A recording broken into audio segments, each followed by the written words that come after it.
This series is made possible by the generous donation of Stifel Financial and viewers like you. Thank you.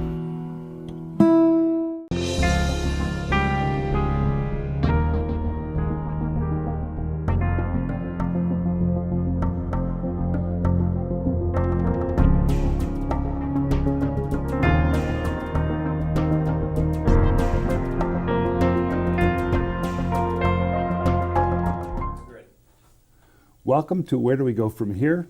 I'm host Lou Sitzer and also the series producer. This is an episode, the 10th episode on the issue of homeless. And the idea of these episodes is that we focus on local issues that have greater than local impact. And as we know, the homeless issue is something that we're experiencing to great extremes in California and also in the nation throughout the world. So ways in which we as a community deal with the homeless is important, and considering the points of view.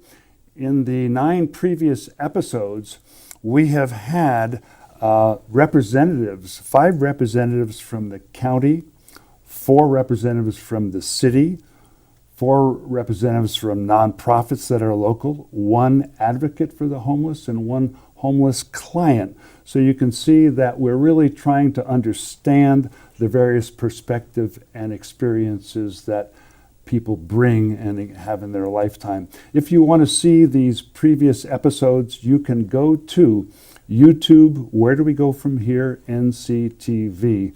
And also these episodes air Monday nights, 7 p.m., Comcast Channel 17, and at that time they're streamed on the internet. For our roundtable discussion this evening, we have as guests Sharon Rose, who is a local real estate agent with many years of experience in real estate, and we'll be discussing housing as one of those issues that come up. Also, she's had an experience of family mental illness.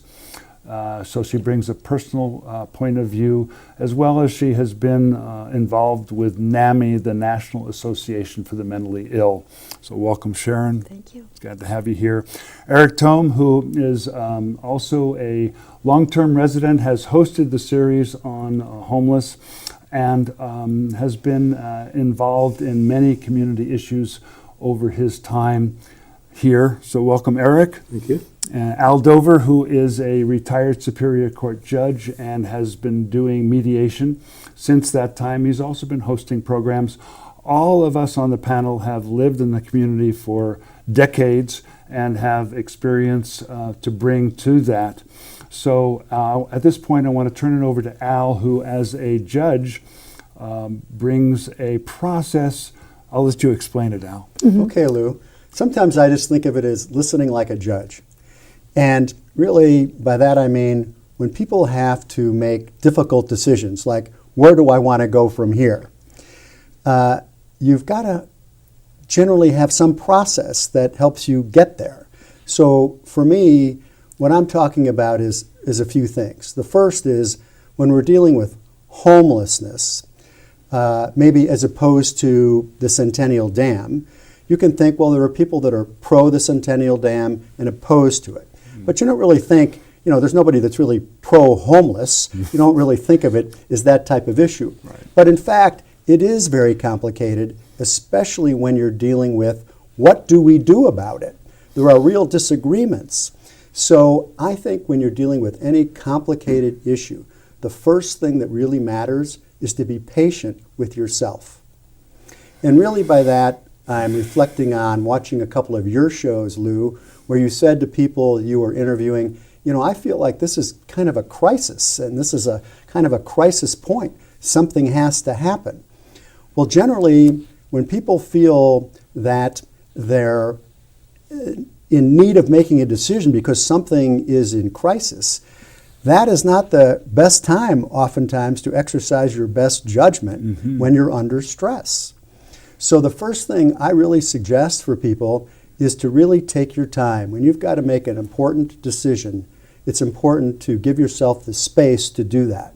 Because almost all of us know that if you're a little more relaxed, a little more reflective, a little more thoughtful, you're going to probably make a better decision than if you have to just make a snap decision or feel the need to know, because oftentimes we don't know. Yeah. Secondly, I think it's to really be self-aware about your preconditions, that is, your current biases or opinions on any subject that you might be trying to decide about, because we almost all have them, and they can color how we view or see other information. And I think, thirdly, it's really important to listen in a certain way. And by that I mean, if you have a disagreement with anyone, it's important that you listen only to understand them, not to agree with them. If you just listen for understanding, then you're going to keep listening. For people that are trying to listen to agree or they quickly disagree, they generally run into problems to really finish listening and therefore don't get complete understanding. So the real impediments that I see for people trying to make a difficult decision are really two. One is psychological, and it's called confirmation bias, which really means in English that if I bring you some information that conforms to your previously held views, opinions, or beliefs, you'll agree with me. But when I bring you information that is contrary to your previously held views, opinions, or beliefs, you'll generally disregard it, denigrate whoever brings you the information, all to your detriment, because what happens? You don't fully understand it. You've just closed the door. The other condition that's hard for people, that's an impediment to understanding, is really physiological, and that's this. If they slide you into an MRI machine and they ask you questions about which you have strong views, you may see that every part of your brain will light up except what? Reason. That poor little frontal lobe just sits there because you're all animated about it or angry or whatever the feeling is. And what, of course, do we need to make complex decisions? Reason. So the real answer, I believe, in my experience, especially doing with mediation and a lot of conflict, is that you have to have a goal. A goal. So generally that goal needs to be, I want to understand the complexity of this. I want to understand someone who I know I don't agree with because of my preconceptions, possibly.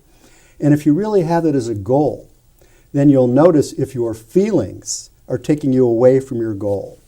In other words, I can't listen to this, I'm just too angry. All right, take a break. Remember, get patient.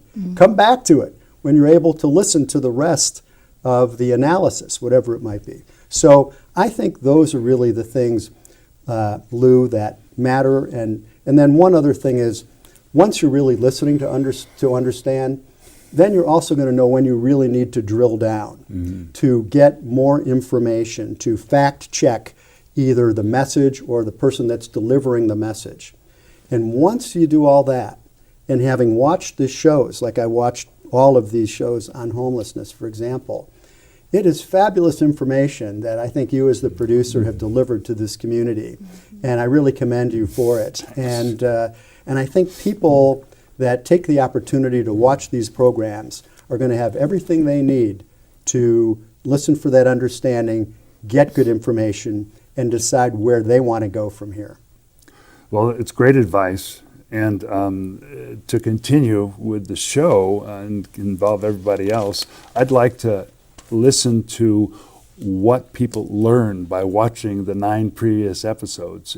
It's a bunch of information, and what did you draw from it that was important and relevant to you? Would you like me to start? Please. Okay. Well, it's the first time I've ever binged watched in my life, but I did that this week with this program so that I'd have it fresh in my mind for today. And there were certain words that I heard over and over in different discussions, and so one of them was wraparound services, and when I would think about what does that look like, to me it was someone had their arms around someone, that they were being held,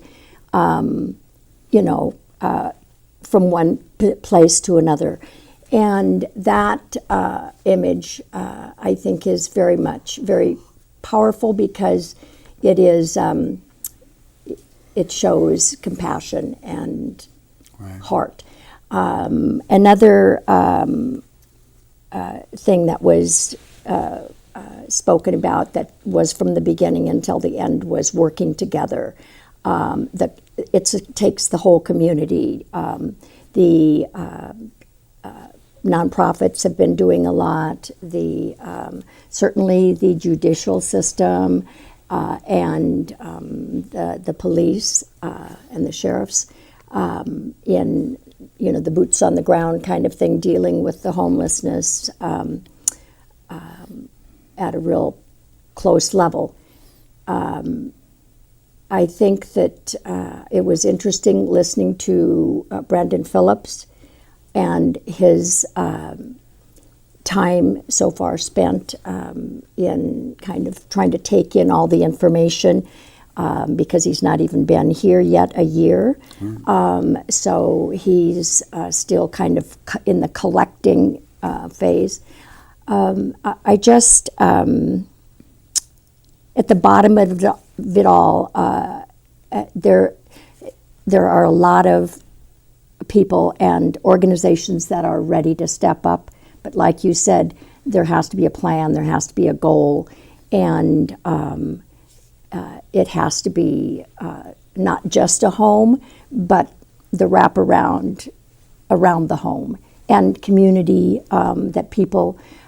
Janice O'Brien was very particular in saying we need a community for homeless, but not just a homeless encampment, but as part of the fabric of the community so that they can give back and feel that they've contributed and that a lot of the times, well, I think in most cases, homeless encampments become a little community in their own, and they depend on each other to kind of get the other ones back and bring food in, and so that's what they're seeking is everybody needs to be feeling part of a community, part of what's happening, and I think that very much that idea has to be brought in to the picture when thinking about a solution for the situation of homelessness, because they don't start out to want to be homeless, like you said. That's not something that someone's looking to be. It's because usually of many things that have come about in their life and led them to be without a roof over their head. So it's, yeah. We'll just share it, just kick it around. Eric? Yep. The strongest impression I've gotten from the series, but also from looking at op-ed pieces in the Union and other local news sources, talking to people, working somewhat with Sierra Roots, is that this is an issue that has been sort of on the back burner for many, many years. 5 years ago, the supervisor said it was one of our most important issues. This year, it's suddenly the most important issue. And I think it ties in with so many other local problems that it really gives us an opportunity to really work together in a way that we've avoided doing up to now. There have been half a dozen government agencies that deal with homelessness in one way or another, but basically they're shuffling papers. Not entirely. There are a lot of committed people, but it has always seemed like an intractable problem. I helped this person out, and then 2 days later he's arrested again, or she's on drugs again, or something like that, and you feel like you can't handle it. Now I have the sense of beginning of a common purpose. And in particular, the thing that struck me as most, this was not dealt with that much on the programs, but with Sierra Roots, which is proposing a series of small houses at the end of Zion Street, Nevada City Highway, Ridge Road, and Gold Flat. If that actually happens, it seems to me that it would be the greatest change in Nevada City in the 40 years I've lived here, because it would be saying suddenly, this is a problem that we can't put off to a homeless camp in the woods, or it can't be like Sacramento where Loaves and Fishes and the Quinn cottages are all off by the railroad yards. It'll be right in downtown Nevada City, and it will mean that we'll all have to take a part in it. I don't know if it's going to happen or not, Right. but I see us moving in that direction, and I've never seen anything like that happen in the 40 years I've been here. Right. Well, Lou, if you're looking at me, I think some of my takeaways were, first of all, that we have so many fabulous people with representing, these NGOs in government. To me, it's about the people in many ways, and we've got a lot of committed people here that are ready to pull together. So I was very impressed with the resources that are available here, number one. Number two, I thought my other takeaway was you have to have leadership. I think when Kennedy said, hey, we're going to the moon. And we're going to the moon. And I don't mean next lifetime. I mean by here. So if you really have leadership and you really have someone say, we're going to do this by here. Because otherwise, a promise is, like in the law, it isn't a promise unless it's by here. So you really have to have that kind of leadership. And one of my takeaways was we have the right guy in Brendan Phillips as a leader that's got the capacity, the credibility, and the skills, the experience, all of it. Right. So I really thought that was fabulous. I also thought that there was, in a way, consensus about housing first being a good principle, and that you can't separate that from, like Sharon said, with wraparound services. In other words, I think the term often used was stabilizing folks so that they have the stability to be able to be in housing. So I thought that was very interesting.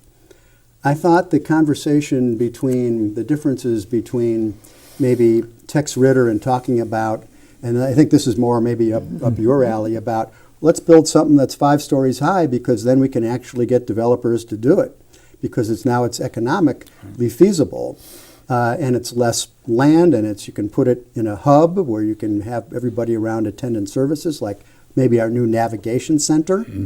So I thought that was, very interesting and maybe is against a small, smaller housing. I don't know the answer to that, and I don't know that you have to have one. It could be both. Why not? Some people prefer apartments. Some people prefer small houses, just like everybody else, right? Options. Like all of us that want to have choices. Right. So I thought that was fascinating.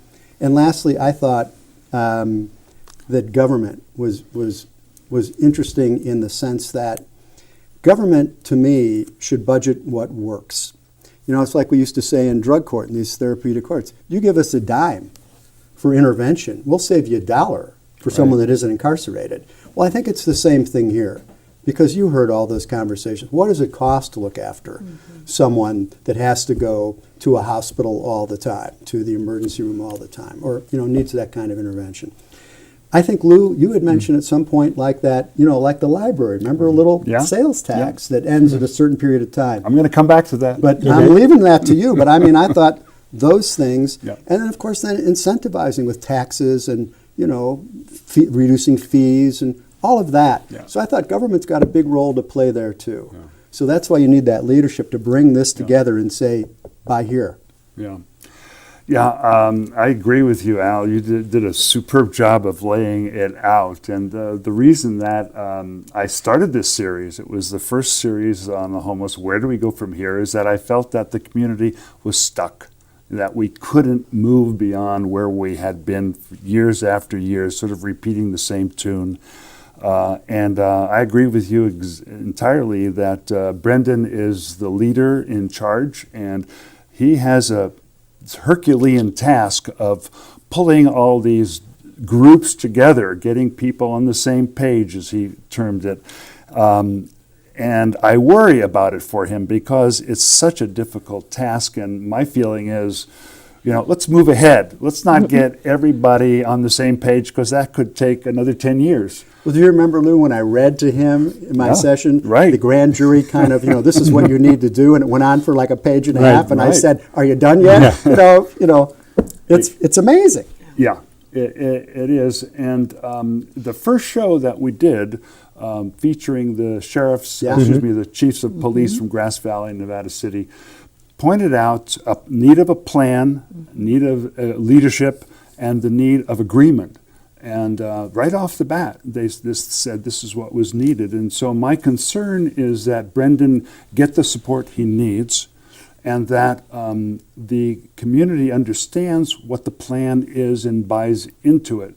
What you mentioned, Al, in terms of housing first, being housing the most vulnerable, but the most vulnerable is what we see as the 10 to 20% in the community, but there's another 80%, 90% who need housing, and the housing element needs to be pushed at the city and county level so that housing gets built not just for the most vulnerable, but for people who need housing and can't afford it. We have a realtor who knows about housing. Right. Is that moving along?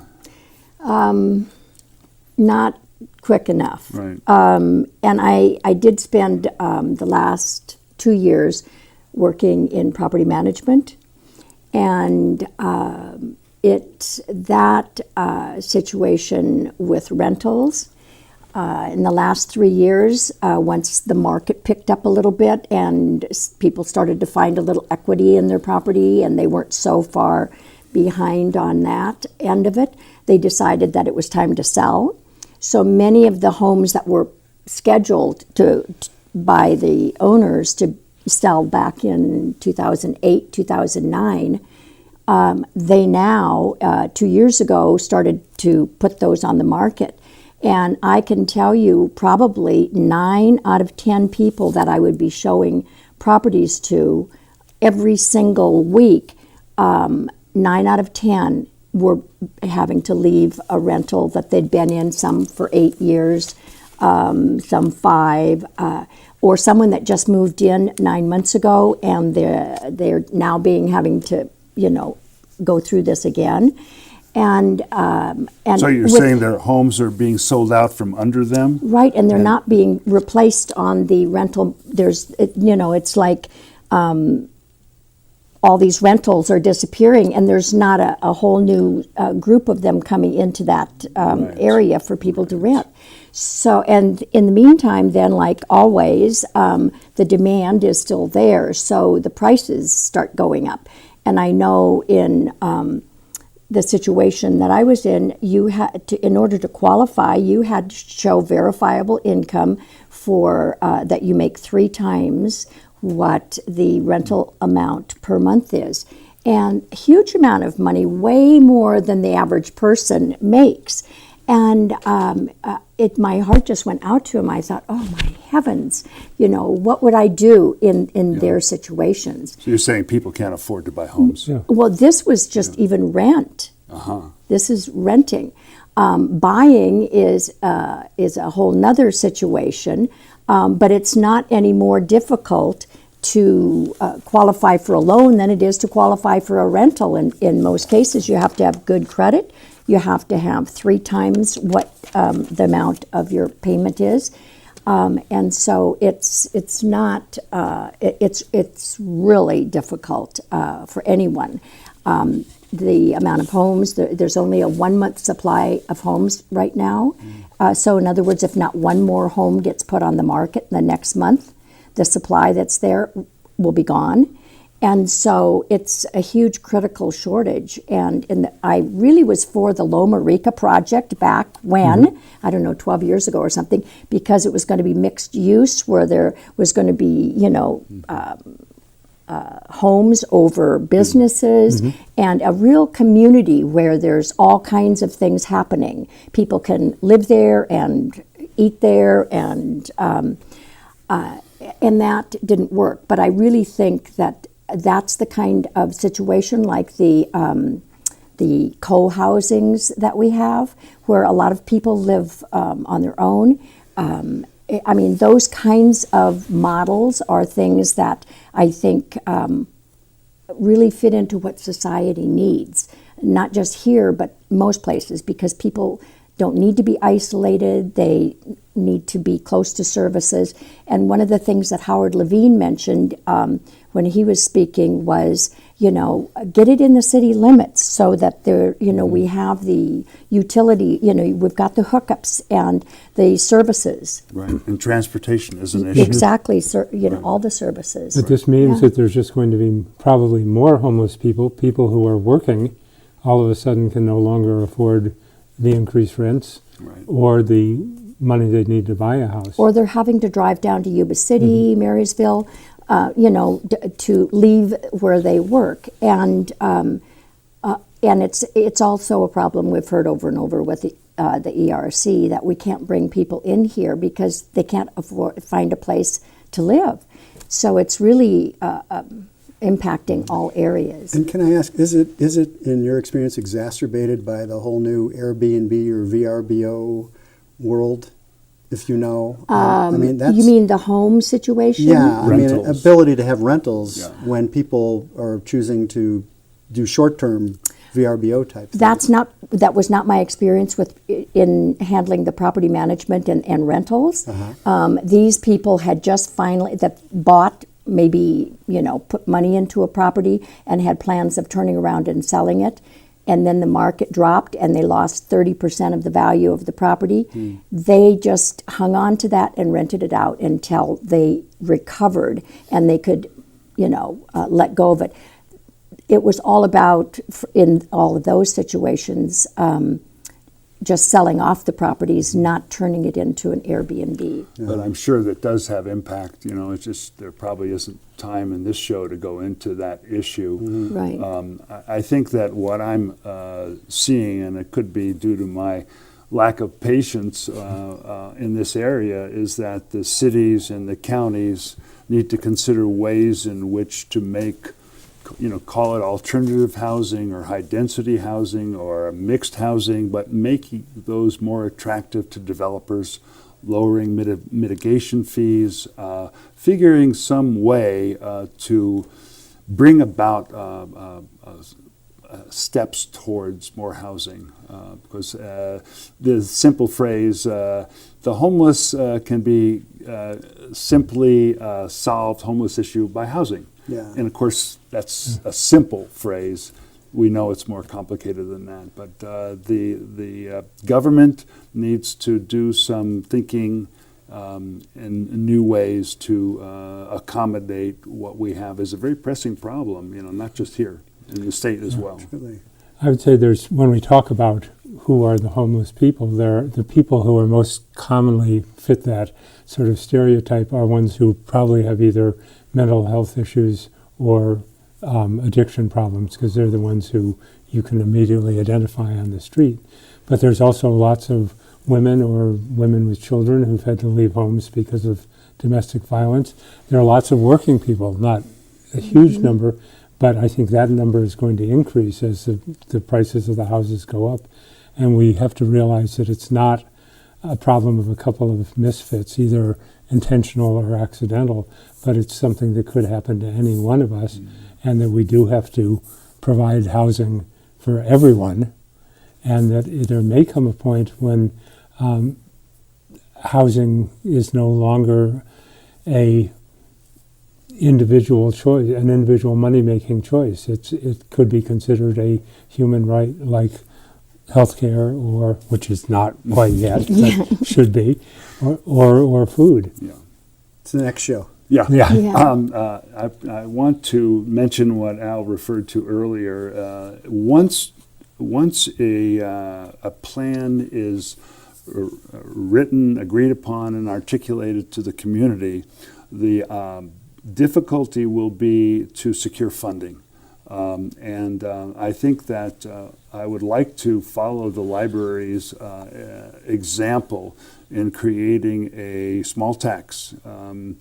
A quarter-cent sales tax generates a couple of $1 million a year for the county resources. And they've recently upped that to a half a cent, which people agreed to. And that half a cent generates $2 to $4 million a year for the library. Now we know that the homeless has a great impact on the society in terms of the hospital, the fire department, the courts, the police, and we need to look at the costs associated and how much is a small sales tax going to pinch people's budget in terms of what were to happen if we were to have a fire due to homeless campments, and what kind of cost would that incur. So my thinking is, once a plan is developed and clearly laid out, we need to look at a way to generate consistent yearly funding, and I think a sales tax would do that. Granted, it's not a simple thing to get people to agree to, but what are the options? What are our choices? Well, it's one of those things that asks a fairly fundamental question, which really is, am I my brother and sister's keeper? On a very fundamental level. Right. And so we're talking about really serious human values here. And so when you look at something as important as a library and it passed, well then, if you're looking at my brothers and sisters, because they are us, yeah, and we are them, right, and it is our community, then you would hope that with the proper leadership, with the proper strategic plan that people understand and can appreciate and think is doable and sensible, and will actually save you tax dollars on the other end of the equation. Again, it's the give me a dime, I'll give you $1 in savings. Most people are going to say, I like that idea. Yeah. So you would hope that it would have traction when properly presented. And if we're looking at how we take care of our brothers and sisters and how we provide housing for everybody, there's also an uncomfortable fact that there's probably 10 to 20% of the current homeless in Nevada County who don't want to live in a house. Mm. And that's something that we've never really acknowledged in our society, but there really should be a place where people who want to live out in the woods can live out in the woods without burning it down and without being a health hazard to other people. And we've tended to just dismiss these people as tramps or ne'er-do-wells, but they have their own way of wanting to live, and if they don't hurt the rest of us, we have to figure out some way of helping them out too. That is such an interesting, notion. And several of the people that were interviewed said, first you listen to what these folks want. And this is part of it, because you are going to have people that say, yeah, this is what I'd like. Mm-hmm. And so, okay, then is it doable? Because now we're looking at not just your situation, but everyone's safety and the community's needs as well around fire safety, et cetera. So it's complex on all those levels, because there isn't just like a type of homeless person. And for so many that were interviewed, I was so moved, because a lot of it you can say, well, but for the grace of God go I. Right. Yes, I was going to say, my mother used to say that all the time when I was growing up. Yeah. So it's like emblazoned in on my brain. Well, you could hear it, you could see it. I mean, and for all of us, I'm sure we've experienced those folks and been with folks that you really say just that to yourself. Yeah. Right. Yeah. Well, if I were a teacher in a classroom, I would tell my students this is required reading or this is required watching. So this is the wrapping up of 10 episodes, 5 hours on the homeless issue, hoping to give you a better, deeper, fuller understanding of the complexity and pointing to various directions that we can go. Where do we go from here? So thanks to everyone on the panel. A reminder that you can go to YouTube, Where Do We Go From Here, and watch NCTV to view the episodes. You can also go to NevadaCountyTV.org to donate, to support this program and others that are providing a service to the community. So thank you for watching, and hope you will continue to look at these shows. Thanks a lot.